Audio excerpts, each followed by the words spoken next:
Ladies and gentlemen, welcome back to the Logical Nonsense Podcast. Today we have hip hop artist Trick James. Extremely excited to have him on. Over 20 million streams on Spotify and more. I know it's a whole lot more than that actually, but off the top of my Yeah. head, that was the first number that came off my mind. But super excited to have you on, man. Why don't you introduce yourself a whole lot better than I just did? Well, my name's Trick. I'm old as fuck. No, I'm joking. I'm in my 20s, but I'm from Waterloo, Iowa. This is a small town. I'm literally in between Minnesota and Chicago. So when it comes to major cities, those are the two places around us. About myself, I've been making music since 2015. I started taking it serious around 2017. The place that I'm come from is not really music orientated. Like literally, like when I go to places and I go, let's say to a job, I go to Walmart, if I run into like a old classmate, hey, what do you do for a living? I just tell them my actual job because when I say music, people look at me like, oh yeah, he's fucking weird. So yeah, I'm from a small town. People don't understand. Yeah, I like to say Trick James is a alter ego. You feel me? Because yeah, that name only lives online. definitely, Hmm. definitely. I like it. I like it a lot. All right, well, let's go straight to it. You kind of talked a little bit about it, but let's go a little deeper.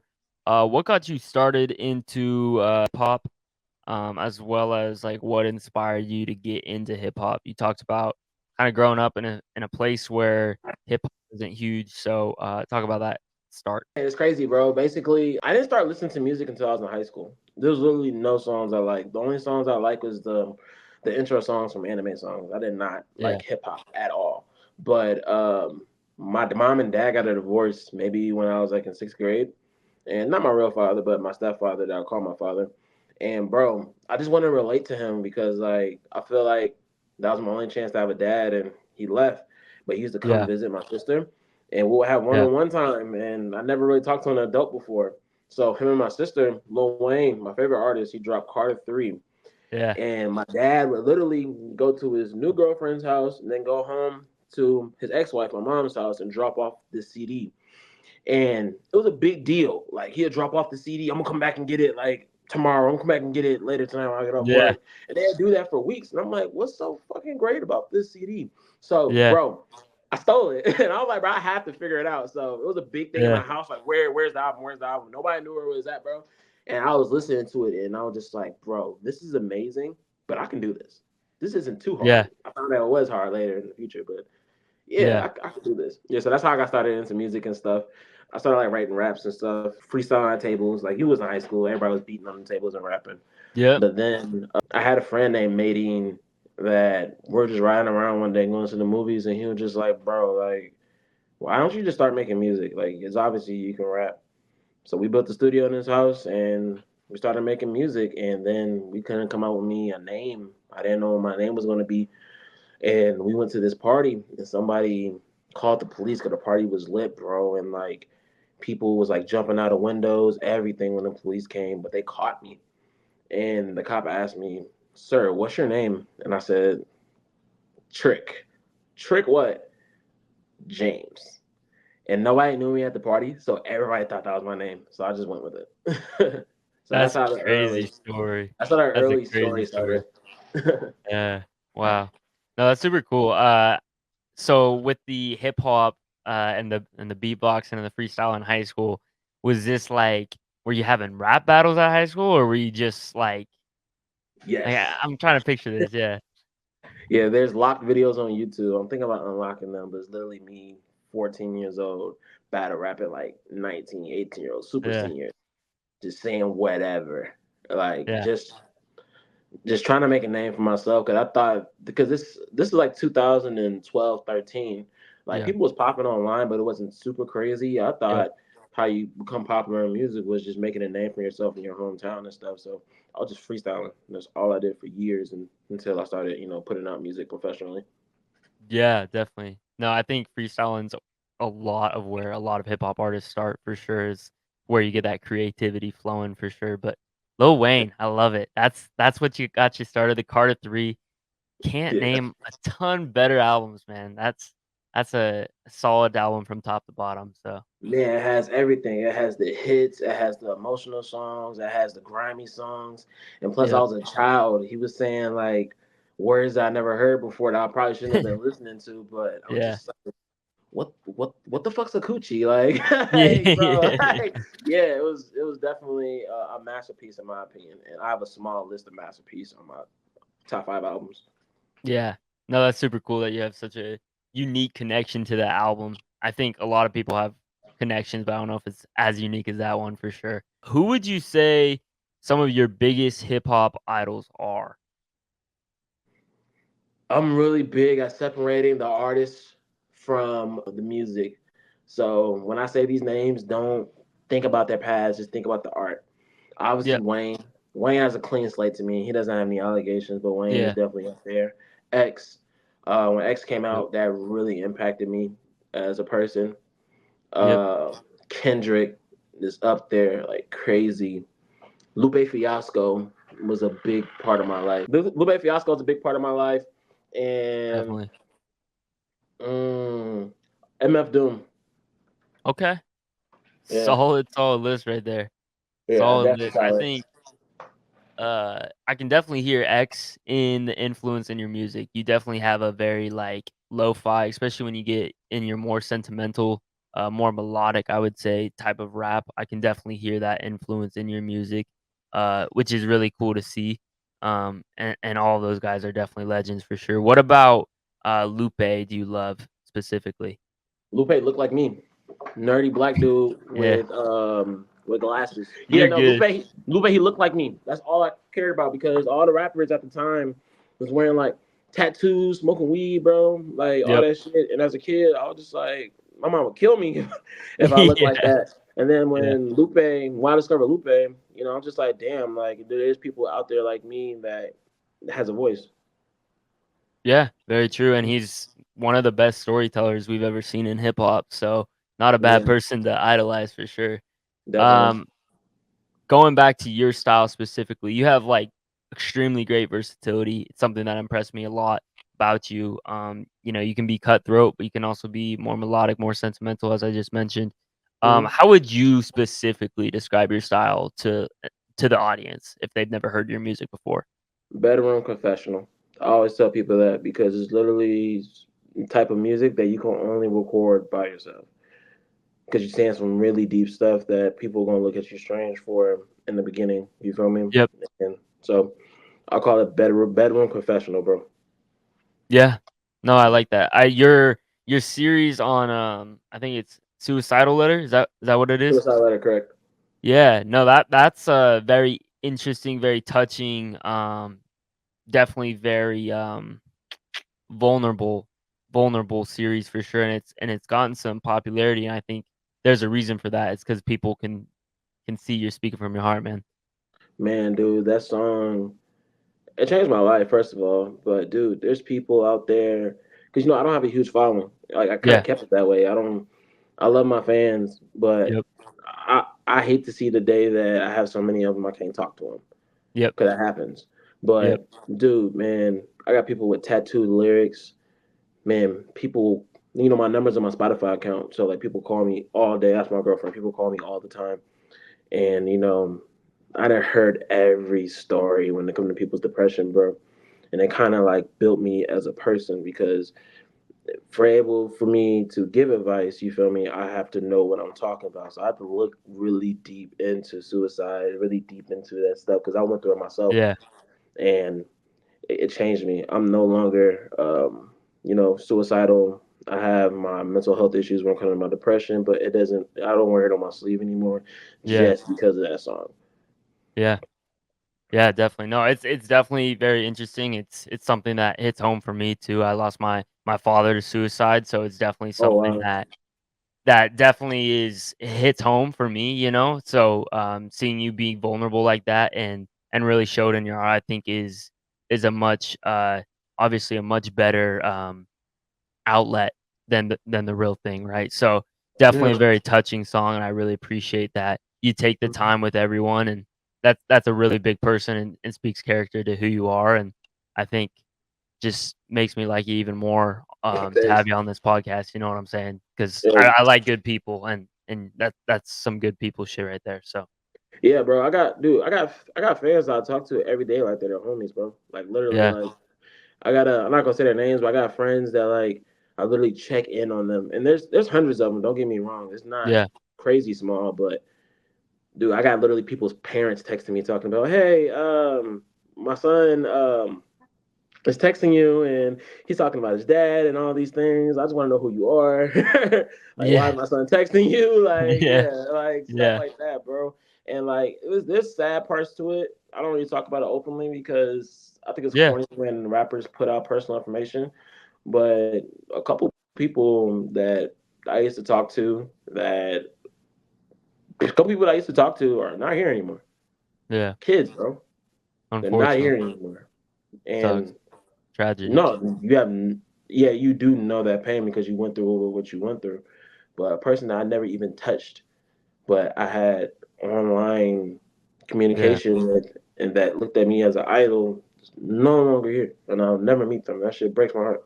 So yeah, yeah, it's definitely a down part to it, but I'm built for it, bro. yeah. That's tough. That's really really tough. That's not even like that word doesn't even begin to describe that type of pain. So I'm really sorry to hear that. But um, let's move to a more uplifting thing. Don't want to like throw Yeah, that to the definitely. side. I'm not trying to do that. But No, you're good, bro. um, yeah. So talking about you talked a little earlier about being from Waterloo, Iowa, and it not being a really big hip hop state or even a music state in general. Do Mhm. you take pride in representing Iowa and being one of the best hip hop artists from there? I feel like one day I will, but for right now, it's just where I live. I grew Yeah. up here. And I always tell people there's no part of this, there's no concrete on this town that my foot hasn't touched. Yep. Like, I know everybody. Like, I went to almost every school because I was a fuck up. No, not even a fuck up. Me and my mom moved around a lot, but yeah, like the people, as me as a person, always will be in my heart. But me as an artist, since I never really got the support, that doesn't really that doesn't really stick well with me that I'm from Iowa. You feel me? It's just me as a Yeah. person, like people Yeah. I grew up with, family. But yeah, I don't really take too much pride in being from Iowa. I love this place because this is where it grew me. This is what made me. But when Yep. it comes to the music, man, I just tell people I'm from nowhere. Yeah. Mm. No, I get it. You haven't had that support from your state. Um, and they'll probably give you that support when you make it big because I think you're gonna make it big. You've got great style, right? Yeah, I believe in you. I believe in you. But yeah, no, that's interesting. So like on my list, for example, like I'm doing top hip hop artists from every state right now. That's the series I'm doing on my social medias. Did that mean anything to you? yeah, definitely. Because there's a lot of people that has voices that don't get heard because fucking I used to travel all over to open up for shows and do shows to get my name out there. It took a lot. Like my Yeah. closest airport is 3 hours away, bro. Like, Yep. and there's a lot of people that's like me that don't got that. I was blessed to have my friends at the time, my management at the time, that was willing to help. Yep. You feel me? But Yep. not everybody has that. There's some kid in this room that's making beautiful music. There's a couple people out here that makes beautiful music, but reality sets in, and they got to pick their dreams and reality, and they have no choice but to pick their reality because their dream literally is nothing but a dream. You don't see that in front of your face. I don't. When I tell people like, yeah, I do music for a living, it pays my bills. I do shows, I have fans.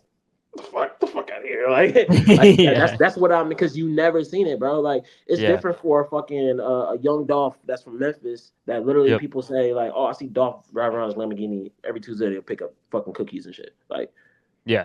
I don't have that, Yeah. and a lot of people don't have that. Yeah. Yeah. What is your management and your record label right now? Are you an independent artist right now? I'm an independent artist. I did distribution deals in the past, just to try to boost my music and stuff. It didn't really work out, but I do everything just how people do it at home. Record a song, master it, get in touch with the producers, go on a distribution service, upload it. That's pretty much it. I used to be in contact with an engineer, a videographer in my town that were really close friends, but We did music for 10 years. He has a family now, all that stuff. He basically just gave me the sauce and told me how to do it myself, and that's how you got albums like Nightmare Hills 2 and all the singles that I released. It was all done for me. That's awesome. That's Mhm. super cool. Is it harder being an independent artist, would you say, or was it No, no? releasing the music, hell no, bro. Because basically the labels do exactly what I do. They submit their songs to playlists, they get people Yeah. to promote it, and they put it out. The hard part is the in person work, the shows, the Yep. meeting greets, the merch. That stuff is hard out of pocket for a single artist. But when it comes to literally just uploading it and getting plays on it, like that's the Yeah. easy part. That's one thing I Anybody don't can do that. understand when artists have like 50 monthly listeners on Spotify. I'm like, dude, like you can easily get that up if you're consistent and put your music in the right places. Definitely. Definitely. Mm. No, that's super interesting that what you say about the merch and the shows and all that. So, are you currently still doing shows and all that right now? COVID fucked that up. I Yeah. have not bounced back from COVID, bro. And plus, okay, when I was doing shows and stuff, Suicide Letter 2 didn't blow up yet. Fucking Sucker's Anthem didn't blow up. Fucking Take Me Away. These are all my popular songs. They didn't blow Yep. up yet. So when I was doing shows, it was crickets. So I had to fucking throw water, throw money in the crowd. Yeah. Throw I would You had make to do literally everything, all merch. the extra. I had to make clothes. I had to make me and my homies had to print out merch, Yeah. not available online. We weren't selling it just to throw it in the crowd. I was in New York City, bro, and I was literally had tickets. How it works when you're an artist is when you book a show or whatever, when you're up and coming like me, they don't pay you. You give them money, and you're basically buying 50 tickets. And Yeah. when you buy the 50 tickets, the only way you can get your money back is selling them. So artists try to sell them. And I think that's the corniest shit ever. I've been in New York, Los Angeles, Chicago, and I would stand in front of the venue right there, me and my team, and we would give the tickets away for free. I would throw them, and kids would just go crazy. But Yeah. yeah, that's That's how. wild. Yeah, That's that's wild. what I used to do when it comes to the shows. But then after my lo-fi songs started blowing up and stuff, and COVID happened, I locked myself in a room, and I just can't see myself performing these songs because they're not lit. Yeah. Yeah. No, that's crazy. That's crazy, Yeah, especially with like the whole selling for like, I had no idea about that with small scale yeah. artists, man. I feel like that's not something that's, freely talked about. Yeah, Um, they don't give a fuck, dude. I've been in label meetings where they tell me, bro, we don't care about you, what your music sounds like. What's up yeah, with the money? That's all yeah, they care about. You offer somebody money, dude. You can literally be a 13-year-old kid at a strip club trying to perform. You give them the money, they gonna let you perform, bro. yeah, That's how it yeah, works, man. It's a devilish game, bro. yeah, definitely. Was there any really cool shows that you did have before COVID? That Fuck yeah. Comethazine in New York City was dope because you ever heard of Stunna Gambino? yeah, Yeah, dude. Okay, I walk into the show, right? I'm in cool with Comethazine for quite some time. yeah, So I see him that's chopping dope. up with him, and there's a kid in the corner. And I was like, who the fuck is this kid? And we're just chopping up because X just died 2 days prior. So Terrible. like Yeah, that's like the conversations going on. Everybody's talking about X. Everybody's talking about yeah, X. yeah, And I'm chopping up with this kid, bro, and he's just so cool. Turns out the nigga's damn near my age. He's just really short. yeah, And next, probably like a year later, I see him blowing up and stuff. So that always sticks close to me because I met him that way. And another show was I forgot who I was opening up for, bro. But me and my friends outside the venue doing a little ticket thing I was telling you about, and some cool ass short guy walk in with dreads. I'm like, who the fuck is that guy, dude? It was JID. Way no before way. fame. Way That's before fame. crazy. Yeah, bro. So that's why I like doing the shows because obviously you if you're going to a concert every weekend, like first time you go to a concert, all you seeing is like, oh my god, Lil Uzi, like Lil Uzi, I want to see Lil Uzi. You don't see the things that's happening behind closed doors and the people that sneaking in and all that stuff and the people that just sitting in the corner. But when you go all the time, that starstruck shit goes out the window and you Yeah, start to notice like, dude, there's really like stars in the making, just eating popcorn, watching just like you, like yeah, yeah. definitely, That's nuts. yeah. I that is nuts. I couldn't even imagine being on the road and just like you don't even know who you're gonna see. Like JID, Comethazine, like that's crazy. So is it something that you want to get back to? Back to touring Yeah, eventually? but I want my fan. That's the thing about shows. I turned down Lil Durk shows. Uh, what else? Mm, I don't know. Just think of like, for example, I never turned down this show, but think the category Moneybag Yo, Lil Durk, Lil Baby. I didn't turn down all those shows because people that go to those shows don't listen to my type of music. So when I Yeah, start doing shows again, I want to be one of the headliners so my fans will drive out because my yeah, fans always tell me like do a show, do a show, do a show, and I have a fear of nobody showing up. I always did big ass shows. I never did a venue bigger. I mean, I never did a venue smaller than 500 people, yep. and I just have the fear that if I do my own show, there's gonna be like 10 people in the crowd. That's like big ass fear of mine. So until I can do that comfortably, I'm going to entertain people just like I'm talking to you right now through my phone. Yeah, I respect that though. I mean, I think it's easy to be like, oh, if I have a concert, like, 1,000 people are gonna show up, especially as a small scale artist. It's like, oh yeah, yeah, 1,000 people are gonna. But you're very realistic with yourself, and you want to make sure that you have the fan base to show up there. And it's also tough because, like, sure, you have how many monthly listeners? I think it was like 75,000 monthly listeners or something like that, right? Yeah. Like, you got to pick the right location. You know what I'm saying? Like, there's so many factors to it too. So, And when it was during COVID, I had 250K monthly listeners. oh During wow, that time, when everything was right for shows, fans, everything, COVID fucked us. Like there was no place I could perform. I was literally doing live performances on my phone from Instagram Live, bro.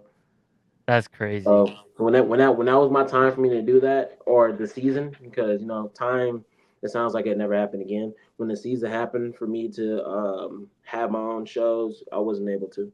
So I'm not really Yeah, worried about it, but it would be yeah, in Iowa though. I know for that's a fact. nuts. That's nuts, man. Mm-hmm. Well, when you start touring again, let me know. Let me Where know. are you I'll from? come see you. I'm from Portland right now. What?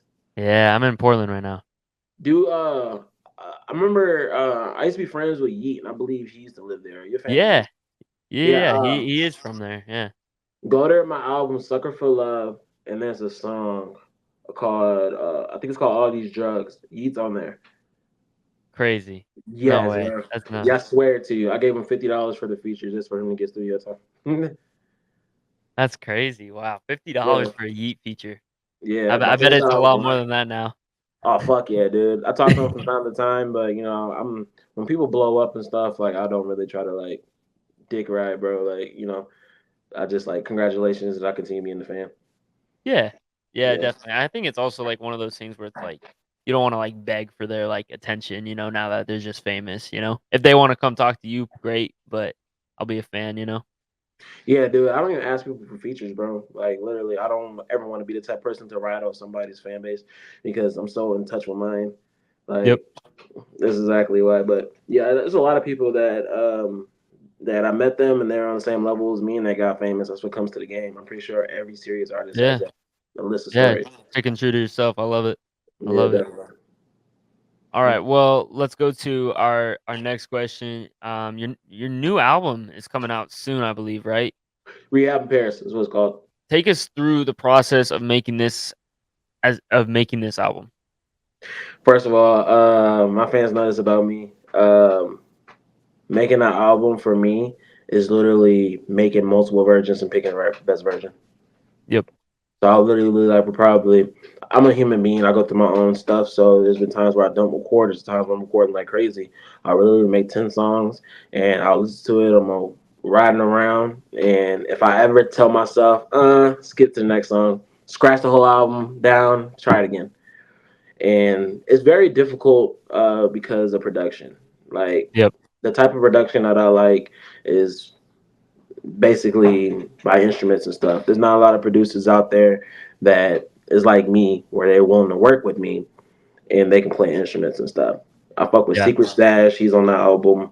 I fuck with my man Keem and stuff like that. But when it comes to producers, I don't have a long list of people. So making an album is a long process because the songs have to sound good together. Yeah. No, that's Mm-hmm. that's I like that process. That's interesting. I've never heard of that. You scratch the whole album every time that you Yeah, want to dude. skip. I got hella albums that never came out that's sitting in this computer right in front of you. Like I was saw an album called Beautiful Sins that just didn't flow right with me, and I have three versions of it, and I just didn't drop it. Crazy. Yeah, there's a process. Albums are serious, bro, because the way music works now. Back in the day when I did SoundCloud, I released an album, and if people are hating, I can just delete it and act like it never happened. But nowadays on streaming platforms, it was a month process to get a song taken out. Yeah, so if you put Crazy. something out, make sure it's perfected, or that song's gonna haunt you like a tattoo. Yeah. Yeah, unless you're J. Cole and then you delete your diss track, right? Yeah, but it's crazy I'm because just playing. like I'm just playing. they I'm just have playing. plugs. They have fucking plugs, bro. I don't have I plugs. I know. I literally know. I'm playing with you. I'm playing with you. Dude, there's a label called Two Lost that I'm a priority artist because we did business, so I don't have to pay to release music ever. I don't have to pay for That's playlisting or dope. any of that stuff, you know. But I still have to do the customer service. Hey, take this down. Hey, this will be down in like Yeah, 14 yeah, 30 yeah, business yeah, days, all that shit. yeah, So yeah. yeah, I gotta make sure it's perfect, and it sounds amazing. Like I cried to a couple of these songs that I made. That's dope. That's Yep. dope. I'm excited to hear it. I think we need more process like that. I think there could use some more time. I'm not saying like I'm not trying to throw shade at the hip hop game right now, but I Yeah, definitely think there are certain music that could use a little bit more touch up, a little bit more thought. I think sometimes albums can sound like collections more than an actual album. I hate that shit. More concept, you Dude, I know. didn't like features. You know what? Crazy. My friends always look at me crazy when I say this. I hate collab albums. I Yeah, hate that shit, dude. Like, I hate yeah, features. I hate collab albums, dude. Fuck that shit, bro. Take your time making your music. I hate freestylers too, bro. Even though my favorite rapper Wayne was a freestyler, yeah, dude. Come up with a topic, stay on topic. If you talk about, you never had a dad, and then you talk about, fucking how you like to do drugs, and then also talk about your Lamborghini. That's yeah. just too off Just all topic. over the place. Yeah, Yeah, so it's I'm hard to very serious follow. in my writing process. Definitely. Hmm. Definitely. No, that's dope. I really like that, and I think those are the type of musical artists that I enjoy for sure. Yeah, because What? it's lasts forever, bro. Yeah. What is your favorite track you've ever Harrison, made? the song's called 1234. 1232 is on on Rehab in Paris. 1234 is my favorite song released. Dope. 1234 in a loop. Okay. Great song. And why would you say that's your favorite song? Pain, dude, and it was literally painful. And I wrote it so fast. Like the song's about 2 minutes long. I probably took 10 minutes to write it, and you can literally hear the pain in my voice. I'm talking about how like you know I'm sorry to my friends that always call you with my issues. I'm sorry to my family, and I'm sorry to my mom that she's probably gonna lose her child because I go through issues and stuff that are probably gonna cost me my life one day. Yeah. So it is a very deep song, and it's just me ripping shit. It isn't catchy.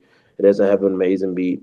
I picked that beat on purpose because I want them to hear what I have to say, and people love it. Yeah. No, that's super dope. I mean, it's cool to hear your passion, man. You really take pride in what you write down and what you talk about in your music. I that's It's extremely gonna last respectful. forever. These artists don't realize what you say is gonna last forever. And like when you get people messaging you about songs that you wrote 5 years ago, bro. Like when, dude, I Yeah. have a fan that, man, I hate bringing this up, but I have a fan. He died. He fucking Yeah. died. And the last thing he posted was lyrics I said when I was 22 years old, dude. Yeah. Like, Yeah. dude, you have to make sure you're putting something into the world that you can live with for the rest of your life. And one thing about pain, bro, I'm lucky enough to not be in as much pain as I used to back when I wrote these songs. But somebody always gonna relate to pain, ever, always. Yeah. And the same thing about my song "Suicide Letter 3.5." That's one of my favorites too, bro, because it has a deep meaning. It's in the song, bro. It's basically I have a friend that is a drug abuser. He used to be a real life drug abuser, bro. I seen him overdose. Like I seen him shake. You feel me? Yeah. And my real dad is in prison. You know, he been in prison my whole life, and I never called him to ask for anything, but I called him and asked for advice. How do you deal with a friend with that's addicted to drugs. And Yeah. I made a song about it, and the song's fucking amazing. It's popular as hell too. So it's like a Yeah. 3.5. I called it 3.5 because it's literally halfway to 4. Because Yep. my next suicide letter is gonna be 4 that's already been recorded that I'm ready to release. Yeah. But yeah, that's a deep one too. But Interlude 234 is one of my favorite songs, but second place is definitely Suicide Letter 3.5 because that's as real as it gets when it comes to me, Trick Change, me as a person. Yeah.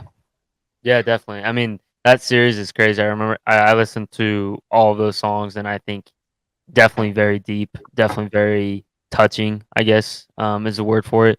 So it's incredible the way you can go from lyric to lyric.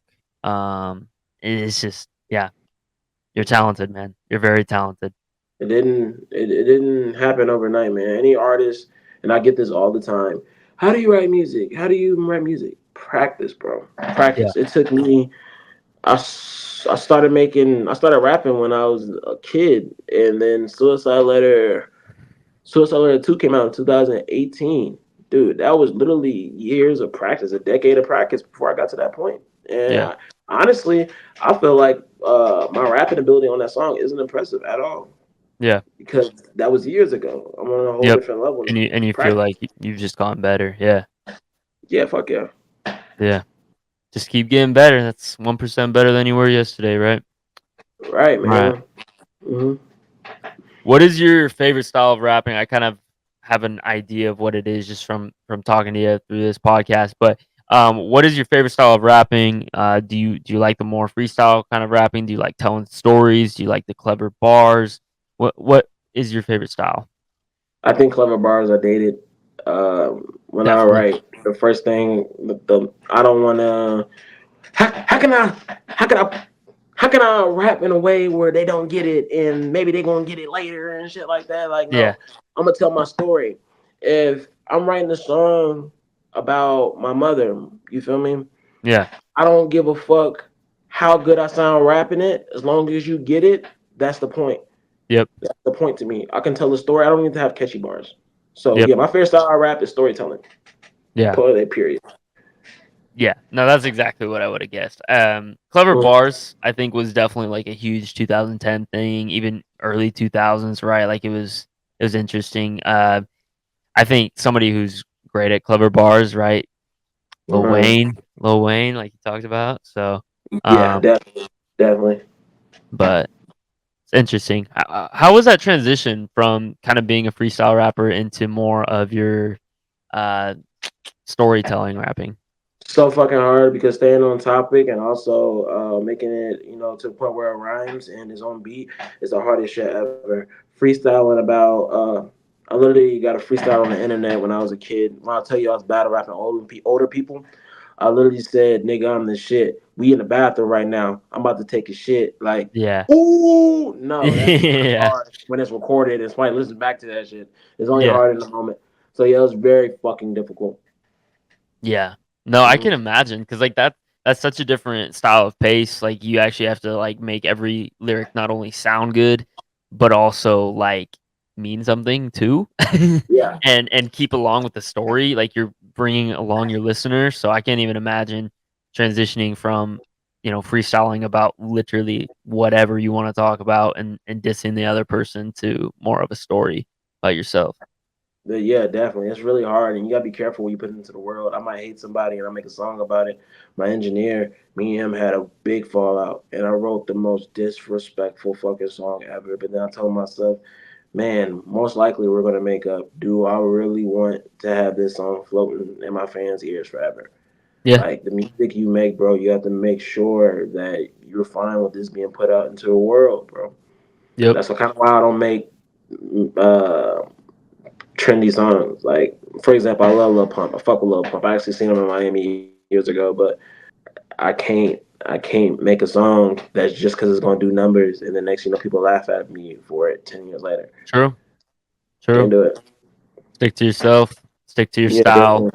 definitely. Don't go to trends. I think certain people get rewarded for that, right? Like it's been a while and I know it's a huge meme across the internet right now, but like genuinely, he makes really good music, and it shouldn't be a meme. Killer Mike, right? Like he finally got rewarded by the Grammys, for the That's style of dude. I music. watched that. I watched that shit live. I'm 27 years old, and I thought Yeah, I was too old to make music. I was really depressed, bro. I watched that shit live, and I said, "There you fucking go, right there. That's proof.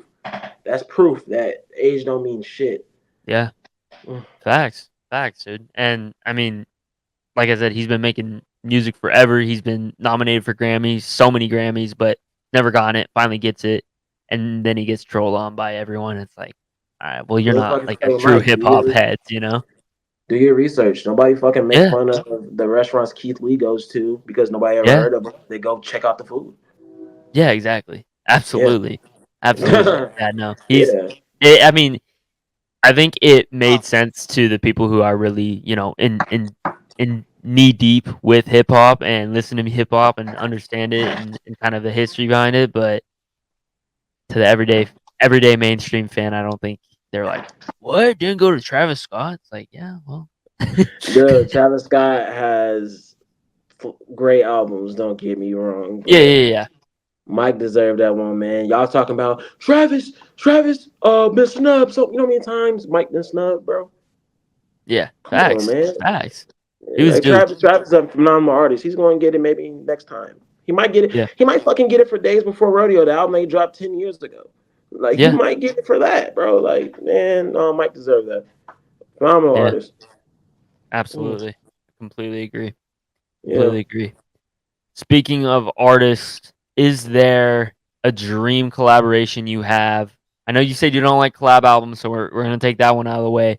But a dream collaboration on just like a normal song. Post Malone. Post Malone, interesting. He's went the country route. Do you want I his love country? that album, babe. Babe, what album? Who I've been listening to for the past couple of days? Post fucking Malone. Post Malone's the goat. The I love fuck, it. dude. Post Malone went from SoundCloud rap to pop to Yeah. hardcore rap to fucking country music. What's next, bro? He's gonna drop a gospel album next year. I bet. Yeah. No shit. No shit. No shit, man. Yeah, I No love it. Yeah, shit. Post Malone definitely. All right. And you want his country? What kind of genre would you want from Post? Yeah, yeah, the country. Fuck yeah. What? No, I love his vocals. Post Malone has one of the amazing vocals. Yeah, a lot of people want to fucking say I'm crazy as fuck, but I look at Post Malone as a modern day Amy Winehouse, and I'm a big Amy Winehouse fan. And just because of the unique vocals and the unique look and the unique story. Like I literally can't find somebody that sounds like Post Malone that has the same come up story. Like I fuck with him hardcore. All right. No, And I Doja love it. Cat too. Doja Cat, when it comes to Okay. rapping, I would love to Yeah. do a song with She's got a Doja very Cat. unique style too. Very unique. Dude, I Like like her you as a know when person. it's Doja, you know? Dude, Doja said in an interview, people were like, um, Doja Cat is worshiping the devil and it's putting it on to our kids. We need to cancel Doja Cat. Doja Cat responded and said, I go on stage and shake my fucking pussy. Why are you bringing your kids to my show? I was like, yeah, yeah, she's fire. Yeah, she claps back, man. I love it. She is who she is, and like I fucking love it. Right, man. Like people look at Doja Cat. I look at Doja Cat as a modern day Britney Spears. She's what Britney Spears should have been. Yeah, facts, Definitely. facts. Yeah, Crash. I call her Crash Out Queen. yeah, Crash the fuck out and don't take nothing back. I never literally heard her say sorry ever. Even when she got caught saying a couple slurs that we're not going to speak on, I still didn't. She did not say sorry. She was just, I was trolling. I was trolling. That's yeah. what I do on fucking chat rooms. I troll. And we still bought our next album. Yeah, definitely. Yeah, that's a dream collab though. Yeah. All right. And what about a producer collaboration? Is there certain producers have gotten a lot more attention in the modern day, especially lately. Conductor Williams, The Alchemist, um, Metro Boomin. The list goes on. Is there a producer where you hear? I know you talked about earlier. You really are into more instrumental um, Mm-hmm. production. Is there a producer you have a dream collaboration with? Travis Barker. Okay. Um, fuck, man, that's crazy. What was his name? He played. He's one of the last Beatles living. Man, he Paul did some work on McCartney? Dominique. Yeah, he did some work on Dominique Fike's album. That was crazy to me. Dude, I look at it's crazy. I mostly get my beats from like Instagram and stuff, but when I can't find nothing, I go on YouTube. I've been looking up Conductor Williams type beats, and I cannot find anybody that his 808s and his drums sound as good as him. Yeah. So I really want to do work with him. I'm even subscribed to his YouTube channel. So yeah, Yeah. Paul McCartney, Travis Parker, and Conductor Williams. And shit, no, Chief Keef too. Chief Keef, I feel like I like how I literally hear the FL Studio in Chief Keef's production, and Yeah. that's a sound that producers try to cover up because they don't want to sound amateur. No, I like the fact that he shows the fact that he still uses the fucking the plugins that came with the program, and he makes them sound so cool. Yeah, he sounds authentic for sure. Yeah, definitely. Did you like the new Boldy James Conductor Williams collab? It was all right. It's nothing that you guys, my girlfriend. If I like someone play it over and over again, it was kind of a couple times listen to me. I'm probably gonna go back to it later. Yeah. Yeah. Hmm. No, it's got a lot of respect, so I want to hear your thoughts on it. I know you like Yeah, I you said definitely you need to like do more Conductor research on Williams. that one. I definitely need to do more research on that one, but it was definitely good. But I'm still stuck on Post, man. Yeah. Yeah, F1 definitely still Trillions. stuck on Post. Loves it. I love it. And I'm still listening Um, to Kendrick's diss track over and over again on Drake. No disrespect to Drake. Drake's one of my favorite artists, but man, dude, the way he put those songs out, my kids are gonna ask about that when I it's a have kids. legendary moment. It's a legendary moment. Dude, would you awake when that happened? For which one? I'm talking about fucking when Meet the Grams came out, Oh and yeah, then I the was next awake. day, I fucking legit was like, "What the fuck? What is no, happening?" literally, Because it was me and one my after the friend, another. Yeah. me and my friend was sitting on this couch right here, and he's a big Drake fan, and he's playing fucking Drake's song, and the nigga you mad, he's playing that. I'm literally in shock. I'm just like, fuck, dude. Kendrick came bounce back from this. As soon as the song over, YouTube recommended Meet the Cramps, and that was the most quiet listening session ever. He always talked through songs. This is why I hate listening to songs with this motherfucker. Just literally just. Oh, fuck. The whole time. I loved it. Yeah, no, he went Mhm. in. I think that is one of the like just pure out mean diss tracks we've ever heard. Like No, he just God, it's just nasty.